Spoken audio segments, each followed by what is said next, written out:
கண்ணில்லை என்றாலோ நிறம் பார்க்க முடியாது.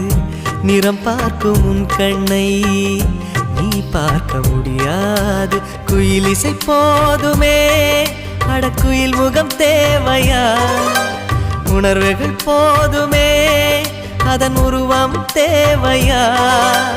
கண்ணில் காட்சி தோன்றிவிட்டால் கற்பனை தீர்ந்துவிடும். கண்ணில் தோன்றா காட்சியில்தான் கற்பனை வளர்ந்துவிடும். பாடல் போல தேடல் கூட ஒரு சுகமே. இசை பாடி வரும் இளம் காற்றுக்கு உருவமில்லை. காற்றலை இல்லை என்றால் ஒரு பாட்டொலி கேட்பதில்லை.